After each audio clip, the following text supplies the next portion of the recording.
Good morning, everyone. My name is Tom Weicker. I'm with Gallagher Marine Systems and represent the owner and insurer of the Golden Ray. We submitted an official request to the U.S. Coast Guard and State of Georgia Department of Natural Resources to pause work prior to the onset of cutting and lifting operations. Our request to pause has been granted by these agencies. Effective 23 July, yesterday, the cutting and lifting operation have been placed in a temporary pause through September until our anticipated recommencement in the beginning of October. Our request was twofold in nature, based primarily on the impact of COVID-19 to members of our response team, while also giving consideration to entering the height of storm season when cutting and lifting operations are most vulnerable. Insofar as COVID-19 impact to date, we've had 10 responders test positive and more than 50 responders who have been quarantined due to contact tracing. Of these 10, several were critical to the project, including a salvage master and specialized crane operator. While we are proud of the fact that our response protocols and responder discipline have held COVID-19 at bay on our response until early July, impact to those critical personnel warranted the unified command to reconsider moving forward with these complicated cutting and lifting operations as we also move further into hurricane season. It is worthy of note that COVID-19 has already been all or partially impactful on delays in mobilization of resources in the global supply chain, delays in fabrication of necessary equipment such as lifting lugs, and delays in barge modifications, to name a few examples. In addition to COVID-19, we have a real concern regarding the impact related to hurricane season and common weather conditions for this time of year. These common weather events, including lightning and thunderstorms, high wind and squalls, which have resulted in 73 work stoppages, equating to nearly 220 lost hours. Although COVID-19 and the weather conditions during this time of year are two separate issues, they should be considered jointly as they both relate to the overall project success. Separately, these impacts are difficult to manage, but together they create a uniquely challenging situation. As safety of responders and the public, along with environment, have and continue to be our primary objectives, the Unified Command has made the very difficult decision to pause the cutting and lifting operations. As we move into this operational pause of cutting and lifting operations, I want to share our plan of action as we move forward. Despite the dynamic sea conditions of St. Simons Sound and multiple heavy weather periods where the vessel is currently situated, the Golden Ray has maintained its structural stability and has shown no signs of adverse motion during the past 10 months. The wreck is currently stable. Further, we do not anticipate impact to the deep water channel or to commercial ship traffic during this pause. Our responders will continue to maintain the environmental protection barrier and survey the vessel using on-site monitoring systems on a 24-hour basis. We will also continue to enforce a safety zone around the environmental protection barrier. Our team has developed and are already implementing a plan for pause, which will include the following: monitoring and maintenance of scour protection, monitoring the structural integrity of the vessel, monitoring the wreck for any pollution release, and sustaining our existing position of readiness should there be such a release. As has been the case to date, our teams are going to continue to be tested via drills and training. We'll also maintain firefighting capability on board the ship, with regular testing and drills. If necessary, we'll implement the UC approved heavy weather plan should heavy weather present itself. Then we'll complete and implement a reconstitution plan and a COVID-19 risk mitigation plan for starting back to work again in October. Finally, as we anticipate questions about the VB-10,000 heavy lift twin gantry crane, which is currently in Fernandina, Florida, we confirm the crane is currently expected to remain in the region as it has already been modified for the Golden Ray cutting and lifting operation, which is expected to take approximately 8 weeks from the outset, assuming there are no further setbacks.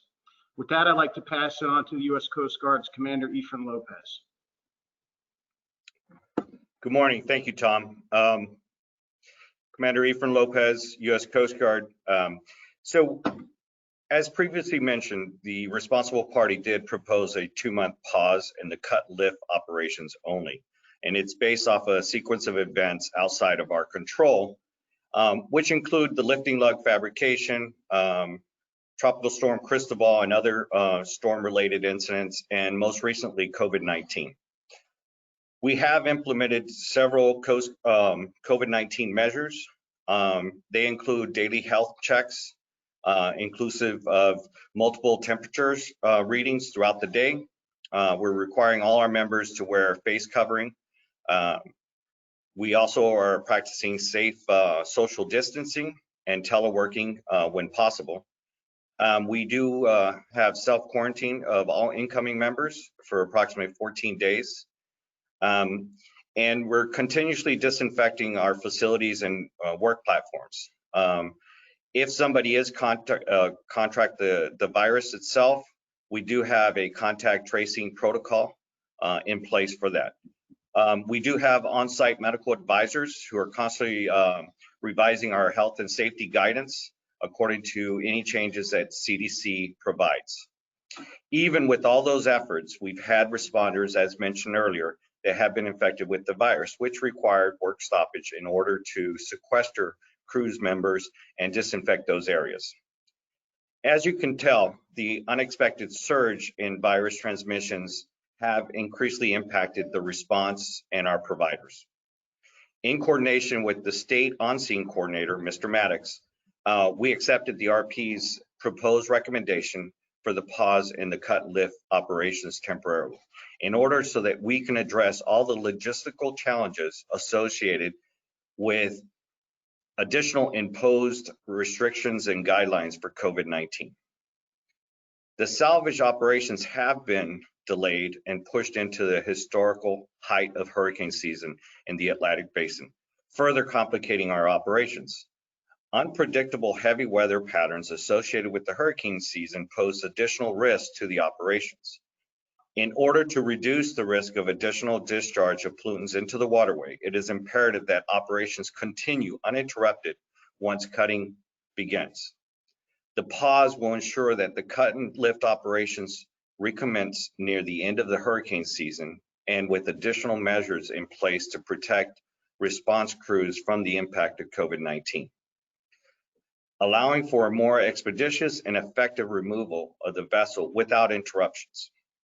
After careful consideration regarding moving forward with the cut and lift operations, we believe a pause in operations supported by our robust plan of readiness during this period is in keeping with our objectives. We remain committed to the safe removal of the Golden Ray.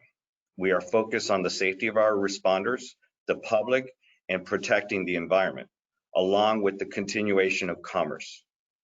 With that, I'd like to pass it on to the state on-scene coordinator, Mr. John Maddox. Thank you. Thank you, Commander, and good morning, everyone. To reinforce what Mr. Weicker and Commander Lopez have said, I think it is important for everyone to clearly understand that this decision only pertains to the actual cutting and lifting of the ship sections. All other aspects of the response will remain in place, including our unified command, the environmental protective barrier, oil response and recovery personnel and equipment, including safety staff. We will continue to monitor the stability of the vessel very closely and ensure that any releases of oil due to heavy weather or otherwise are quickly identified and remediated to the maximum extent possible. Any identified impacts to wildlife will continue to be addressed and minimized. The collection of air and water samples will continue to ensure compliance with respiratory safety standards and state water quality rules and regulations as well. We have developed a heavy weather plan that will be enacted if tropical storm or hurricane tracks into this area. We are confident that should a heavy weather event occur, having the vessel intact will minimize the risk to the shipping channel and potential environmental impacts to the sound. These are indeed unprecedented times. The scale and complexity of this project would be challenging even under ideal conditions. This was not an easy decision to make, but the threat of heavy weather during wreck removal and impacts to the schedule caused by COVID-19 clearly make this the right thing to do. Since day one of this response, our priorities have been the safety of the public and all team members, and the preservation of the vast resources and restoration of St. Simon Sound. During these difficult these objectives remain in place. The wreck will be removed, but there are many challenges associated with this project that must be overcome. Unified Command is committed to ensuring that this happens, and we appreciate everyone's patience and understanding as we move forward. There will be additional meetings with local, state, and federal stakeholders, and we will continue to provide more information regarding this response as it becomes available.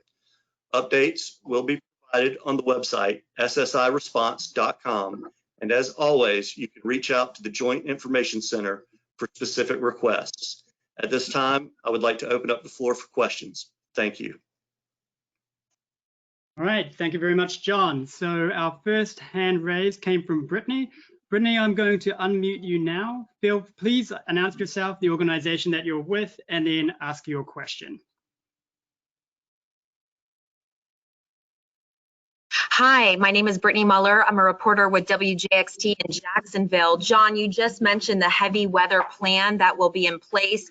This is at the height of hurricane season. Forecasters are expecting a very active hurricane season. So can you go into detail that heavy weather plan that you have in place that you briefly mentioned?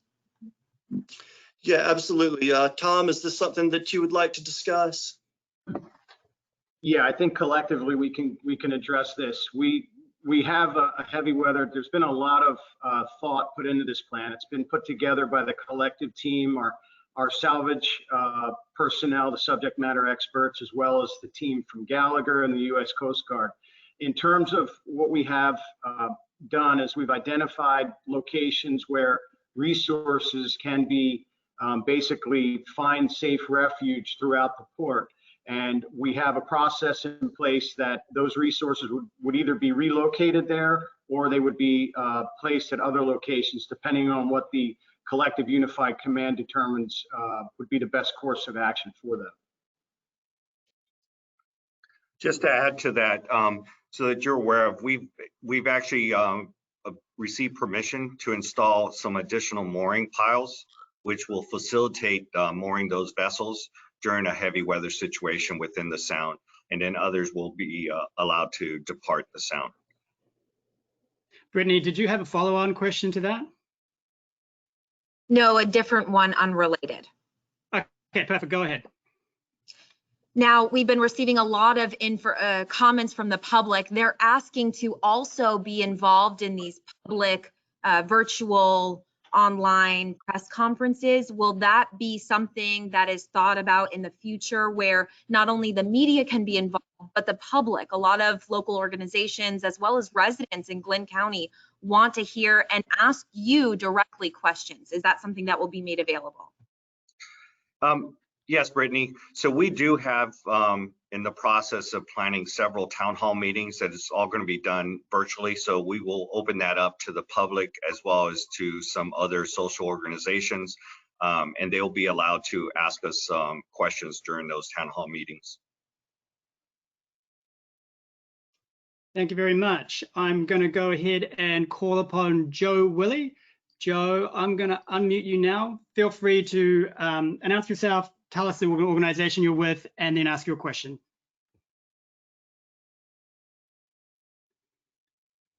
Joe Willy, are you there?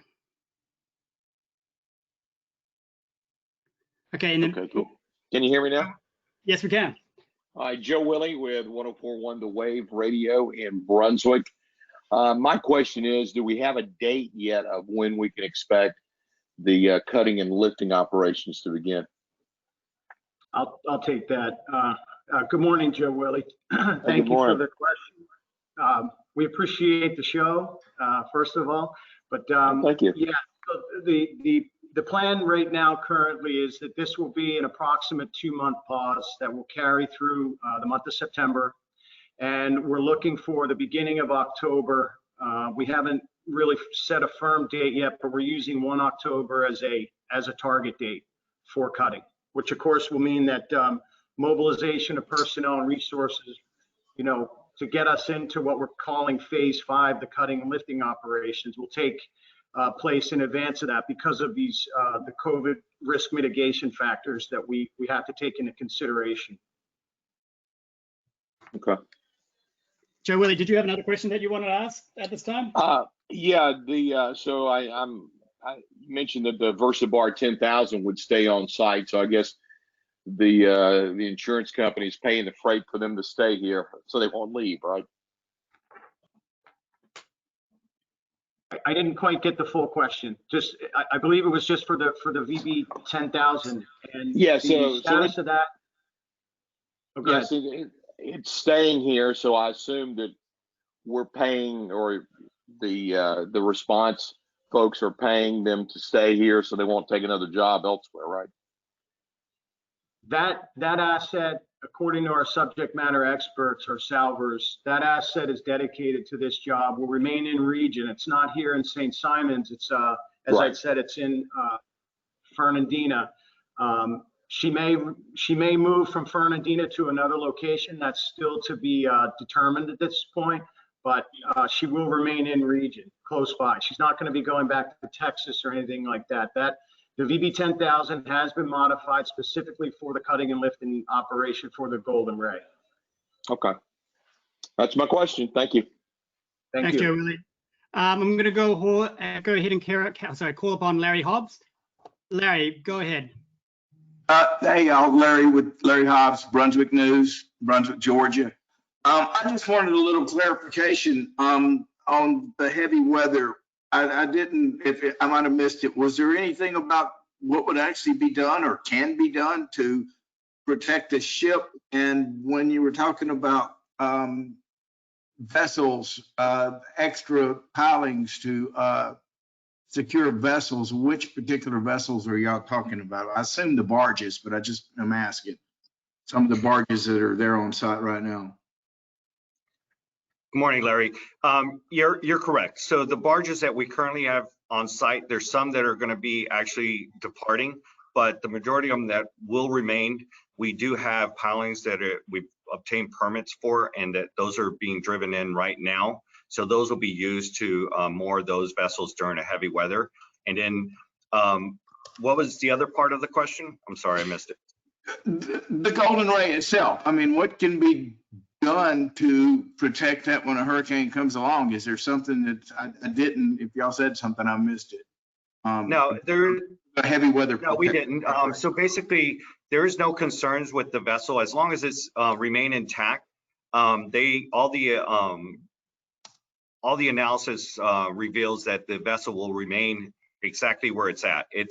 We'll have rough weather and all that. Nothing will affect it. It will not move. And pretty much all the engineers have agreed to that. I don't know if Tom, you have some additional information to add. Yeah, I would add, Mr. Hobbs, that our plan is to allow the netting that's currently in place to stay there. So in the unlikely event that there were some type of catastrophic failure, the netting will remain in place that currently surrounds the Golden Ray. And just while I'm talking about the netting, that's going to be monitored on a 24/7 basis. Just to make sure that we don't have any issues with marine life or anything like that. The vessel itself, as I mentioned in my earlier comments, will be monitored on a 24/7 basis. We are going to have resources inside the EPB as well as outside the EPB that are ready to respond should there, again, in the unlikely event that there would be any kind of a pollution event. So that includes the vessel Winnie, which has currently been on station. That's what we call an offshore supply response vessel, and that has the capability for quick response. Again, that's 24/7 asset, as well as other pollution response assets that will remain committed to this. And I think it's really important that everybody understands.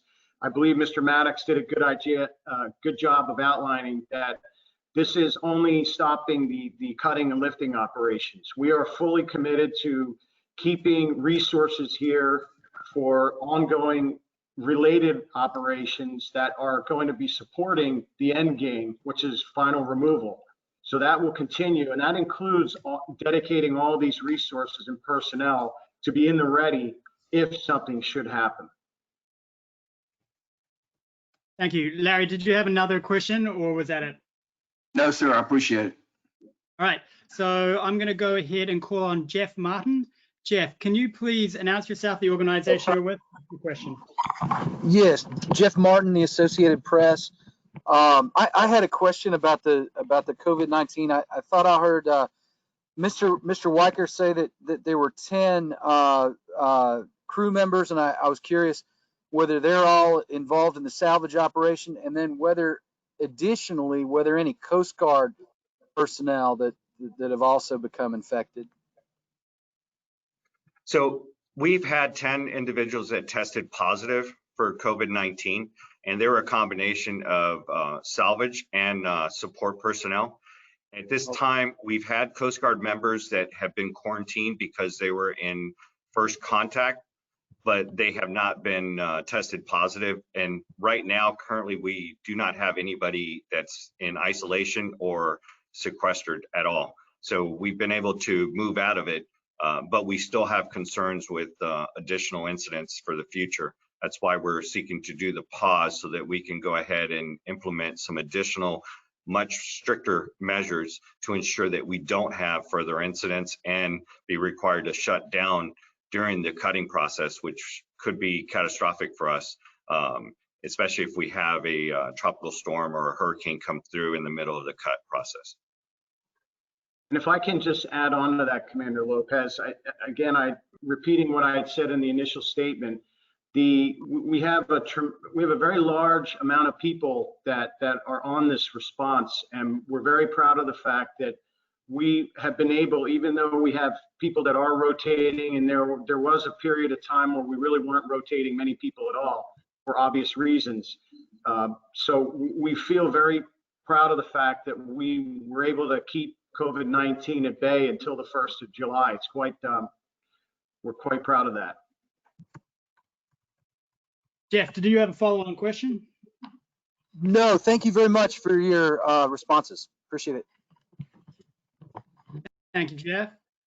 I'm going to go ahead and call upon Natasha Chen. Natasha, please announce yourself, the organization that you're with, and your question.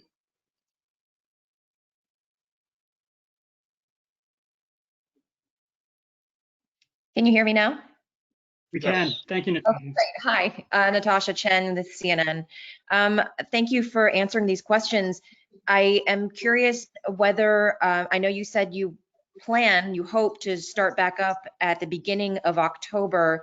Do you have a new estimated deadline for when you plan to have the entire ship removed? And also, if you can speak to the COVID risk mitigation plan when you do restart, because it's quite possible that the virus will still be around. The cut sequence, the way we have a very thorough and detailed timeline for how this operation is going to play out, notwithstanding effects of COVID, hurricanes, or any other unforeseen reasons. We're looking at approximately 8 weeks from cut date, from the start of the cut date.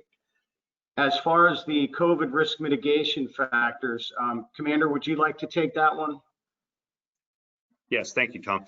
So what our plan is, and this is why we're looking at approximately 2-month delay, is so that we can go ahead and obtain the proper, the vessel or barge necessary to house our salvage members. So the plan is we're going to basically develop like 3 different bubbles. We're going to have a bubble that'll be salvage members. So all these members are going to be brought in. They're going to be quarantined for 2 weeks, transferred onto this housing barge, and they will remain there through the duration of the cut. And then that way they're segregated from anybody else. It limits their exposure to COVID-19 incidents.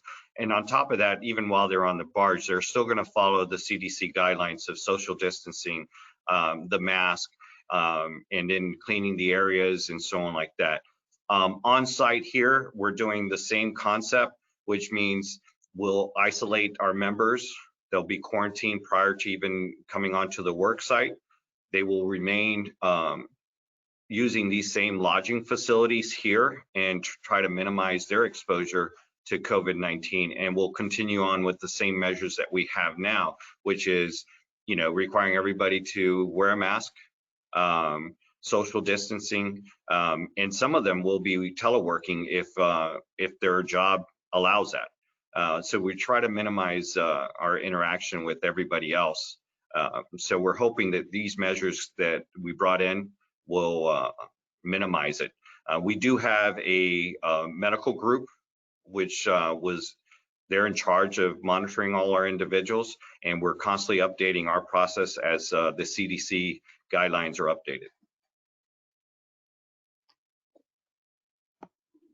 Thank you. Thank Natasha. you. Yeah, sorry. No, yes, thank you. If it's possible to follow up on that, did you say there were 3 different bubbles? I think you mentioned one for Salvage members. If you can possibly help clarify the 2 others. And then also earlier, when I think one of you were discussing the heavy weather plan, you discussed that you've identified locations where resources can find safe refuge throughout the port. What resources were you referring to there?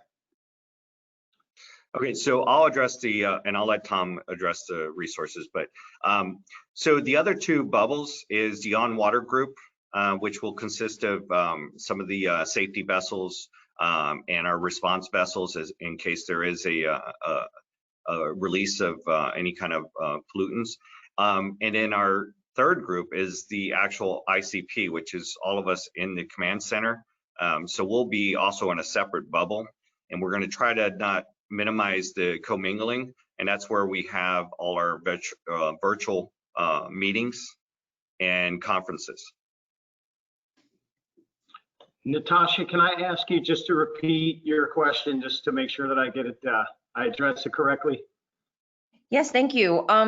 So in reference to the heavy weather plan, I think earlier I heard that there were identified locations where you said resources could find safe refuge throughout the port. So I was curious what resources you were referring to. Does that literally mean pulling some pieces of what's there to certain safe spots? No, the resources I'm talking about would be those necessary resources essential in carrying on the operations that we have ongoing. So it could be barges, tugs, whatever it might be that remains here through the pause period.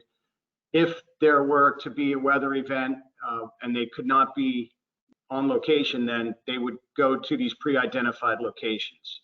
So that was quite an endeavor to get that in place, because as you can imagine, there's contractual issues and things like that for placing barges in certain locations. So those are the resources I'm talking about. Great. Thank you, Natasha. Thank you, Tom. Is there anybody else that has a question? Please raise your hand so that I can identify you and unmute you.